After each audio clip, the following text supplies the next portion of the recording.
Hey there, and welcome to the ADK channel. I'm Dave. There's no Andy and Kirk today. Unfortunately, they are tied up on other projects on the channel. I do have with me Rob and Henry from the band Helestios. Welcome to the channel. Hi, thanks for having us. This is actually the second time I've introduced them because we did actually just do part of this interview and I forgot to press the record function. So we're just doing it again. So this is our second time to catch up. We're going to go straight to the first question again, which was really, I wanted to understand a little bit about the formula of the band. The band's been together since late 2019, early 2020. We had the first album came out, which was an absolutely blinder of an album, which I'll talk about in a bit more in detail in a bit. But came out at the end of 2020, so it's a very small period of time from band forming to an album coming out. So really, just take me through how the band kind of came together and that process of going from brand new band to putting an album out in under 12 months. Yeah, hello Dave, one more time. Yeah, I think what it was really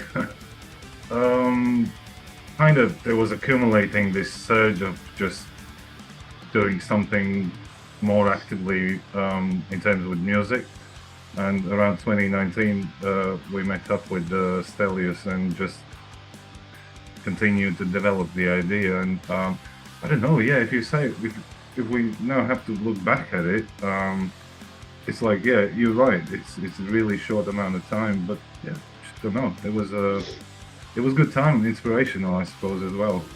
And then just boom, straight into lockdowns. Well, that's probably one. I guess that could be a benefit in the writing process, is the fact that you couldn't play any gigs, you couldn't do anything like that, so the only option you've really got is to write.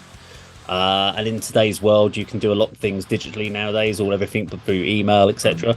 But as far as the lineup of the band, were the people in the band at the time, was this all people that you knew previously, or was this a case of finding bands online, finding musicians online type thing? To be fair, we because of the lockdowns, we couldn't really do nothing physically actively. So yeah, both Ian and Agnes are really my friends, you know, they've been my friends for like years. And we just had a chat, you know, guys, you have to, you know, join the project. And that's how it all started, yeah. And with the songs that were written for this first album, were they songs that you've had kind of floating around for a while, ideas, or were they all completely brand new? Right, yeah, actually, two of them, they were like, you know, kind of sort of being polished maybe for around 2 years, I would say, yeah. But all the rest of them, I think, were just more or less from the scratch. Oh, cool. And was the first album recorded in like a proper studio? Was this home recorded? Because I know one of the biggest issues was bands couldn't get into studios because studios were in lockdown as well. Yeah. So no one could get in, no one could record. But the fact is, you still managed to get an album out at the end of it, which there was a very small window when they relaxed recording rehearsal studios where you could finally go in and do something. But how did it come together for you? Well, it just so happened that our bassist is also a sound engineer and he's got his own home studio. Very useful, that. So, always helps. Especially during lockdown. I think lockdown has affected a lot of bands over the last 2 or 3 years or so, you know, and with the technology that's available to us today, that you know, a lot of bands are doing home recording. Yeah, and you know, getting some top quality stuff out there as well, rather than going to $100,000 a week studios. That you've got the technology out now to do it from home. I think it's also made bands become a lot more proactive in how they approach things. Yeah, they're looking at every other element they can utilize as a band, rather than just be the go out, play gigs, but sell some t-shirts, produce a CD, go out, play gigs, and just doing that cycle. Everyone's suddenly going, what else can we do with cameras? What else can we do digitally? People are buying camcorders, everything, just trying to do their own thing nowadays. Yeah. Or just trying to make best out of every situation, however you can. So with the first album, so Your Pain Tastes Good, which is an interesting album title. Where did that album title come from?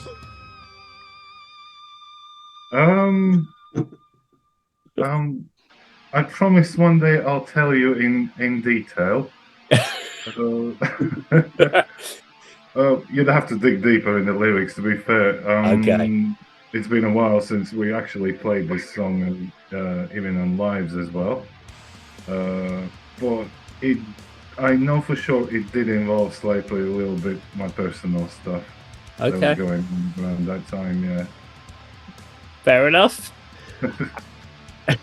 I thought my favourite part actually of the album is the opener, just because it comes in with this really interesting throat singing, almost like the first thing you start thinking about nowadays because of the commerciality of it is the band The Who, Mongolian throat singers. So when I sort of heard that come through on yours, I was like, wow, okay, that's an interesting statement to have as your opening track, to have that in. But I loved it. Was it who, Henry? Was that you that did that, or?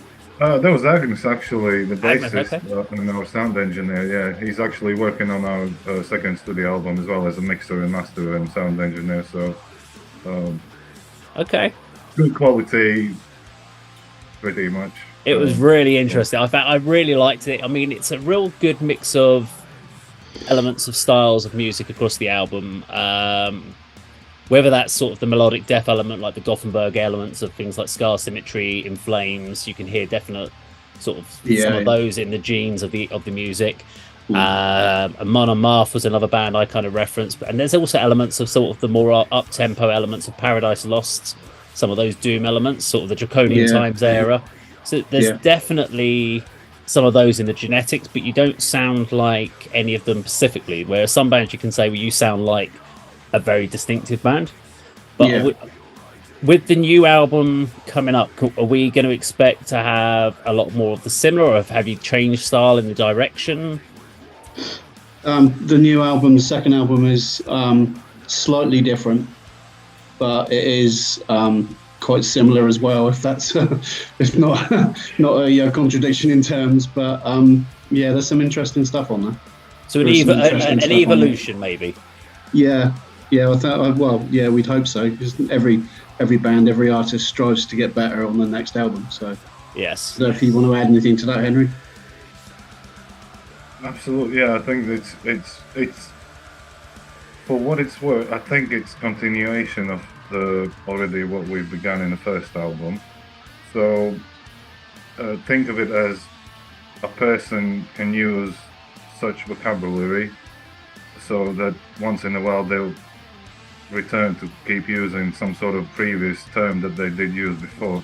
So the music-wise, stylistically, yeah, sure, some things should return, and but yeah, I would like to think that we are also going into some sort of new stuff as well, like emotions, and I mean, we're the whole band obviously is fans of all those bands that you mentioned, big death metal fans, big thrash metal fans, and all those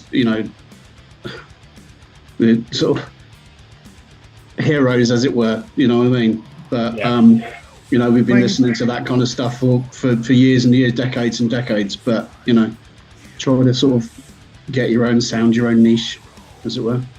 Well, so you balance, you take your influences, you kind of throw them all in there, and what comes out is your own style, isn't it? That's the whole idea. Just play good metal music that we all like, I mean, every person, every metalhead, we understand what's good stuff.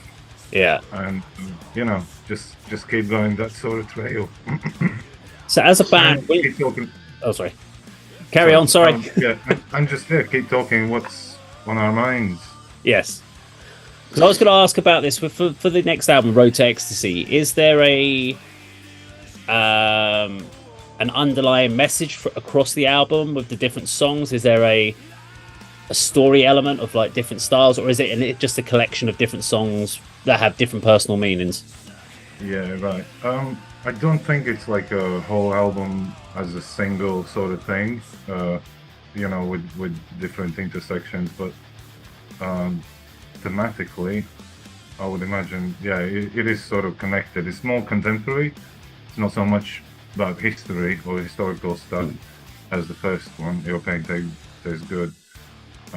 It's more about contemporary stuff, like sometimes even political, but we see same sort of patterns. There's corruption, sort of abuse of power and stuff like that.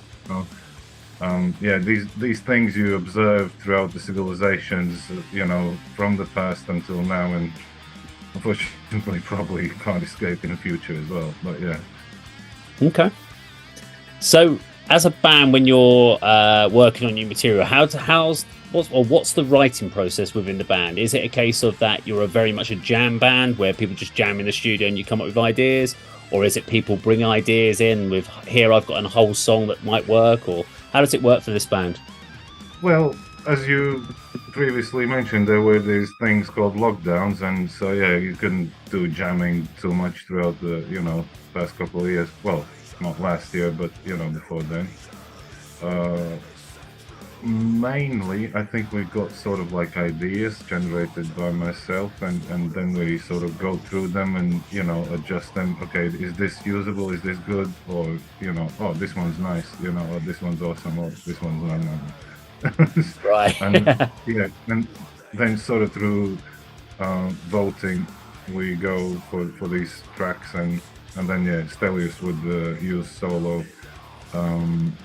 Put his scales on the solo parts, and yeah, pretty much like that. Okay. So, I guess the final thing for me then is, so what is the plans? You've got your new album coming out in May. So what else is on the plan for the rest of this year for the band? Well, as you say, we've got a new release, the second album, Road to Ecstasy, coming out on May the 19th. But it probably won't be able to be included in this video, but we've got a video for Fight coming up in 2 days. The release on the 17th at 8 o'clock. It'll be a big YouTube release. That's our next single. That's our next single. The album, like I said, is out May 19th. And just gigs to follow that up, really. We've got a couple booked already, but we're still hammering away to go a bit further afield a bit later on in the year as well, to go further up north. And being an international band, Greek and Polish and Latvian, we've got a few contacts over there as well, a few contacts in Europe, so we're going to explore those as well, hopefully. So excellent. It's going to be quite interesting. Hopefully we can just keep pushing forward and pushing forward and pushing forward, and then see what comes. We'll just take what comes. Well, hopefully, if you fancy sending us a copy of the album a few weeks beforehand, we'll do a full review on the channel. We always do like having a good chance to have a breakdown of the new album. Yeah. But yeah, best of luck for this year. Well, just before the release, we'll send you the new one as well. Ah, brilliant! Yes, it'd always be great. Yeah. Well, best of luck for the rest of this year. Appreciate you spending some time talking to us. This is Rob. This is Henry from Helestios. You'll have, obviously, people that have been watching this, you'll have had a chance to listen to some of the music, because we've had the music playing as well in the background. So yeah, best of luck for the rest of the year, and thank you for coming to the ADK channel. Thanks for having us. Thank you. Take care.